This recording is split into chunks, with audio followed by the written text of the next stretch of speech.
안녕하세요. 부동산 옵션의 도니만입니다. 오늘은 많이들 궁금해하시는 부분인데요. 임대를 줬는데 임차인이 월세를 미납했을 경우에 나중에 보증금을 반환할 때 미납 월세랑 거기에 지연 이자, 연체 이자까지 공제하고 줄 수 있는지 궁금해하시는 분들이 많아서 이 부분에 대해서 설명을 드리도록 할게요. 먼저 집을 임대를 했는데 예를 들어서 6개월간 임대료를 월세를 미납했을 경우에 임차인이 나갈 때 미납된 월세만 공제를 할 수 있는지 아니면 그에 따른 지연 이자까지 공제를 하고 줄 수 있는지, 만약에 공제를 해서 준다면 얼마나 줘야 되는지 미리 얘기를 해서 합의된 지연 이자가 없었을 경우에는 어떻게 해야 되는지 한번 확인을 해 볼게요. 결론부터 말씀을 드리자면 임차 계약 종료 시에 임차인이 미납한 임대료뿐만 아니라 그에 따른 지연 이자, 연체 이자죠. 이것도 임대 보증계에서 당연히 공제할 수 있습니다. 그러면 그 중간에 얘기를 해야 되느냐 안 해야 되느냐에 대한 부분도 있는데요. 얘기를 하지 않아도 당연히 공제를 할 수 있습니다. 이게 어디에 나와 있냐면 기본적으로 민법에 나와 있어요. 민법에 397조 여기 보이시죠? 금전채무 불이행에 대한 특칙 중에서 금전채무, 돈을 주고 받고 부분이에요. 그래서 손해배상 법정 이율로 정한다. 그러나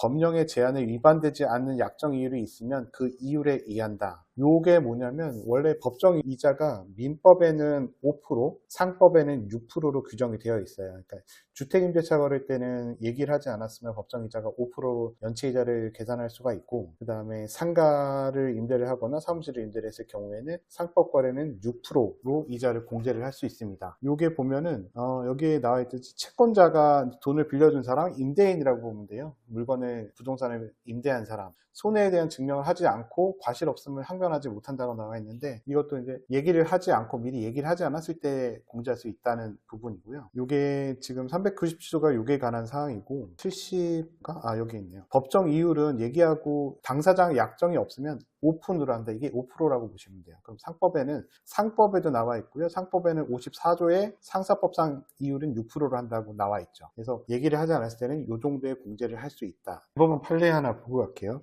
4-50729 판결인데요. 이거 같은 경우에는 정확하게 궁금해했던 판결 요지를 보자면, 부동산 임대차에 있어서 수수된 보증금은 임료 채무, 목적물의 멸실 훼손 등으로 인한 손해배상 채무 등 임대차 관계에 따른 모든 채무를 담보하는 거로, 이 임대차 종료 후 목적물에 반할 때까지 특별한 사정이 없는 한 별도의 의사표시 없이 보증금에서 당연히 공제된다고 판결이 났어요. 이것도 한번 천천히 찾아보셔도 되고요. 이런 걸로 따라서 미납 임대료뿐만 아니라 거기에 대한 지연 이자도 보증금 반환 시에 빼고 줄 수 있다는 내용입니다.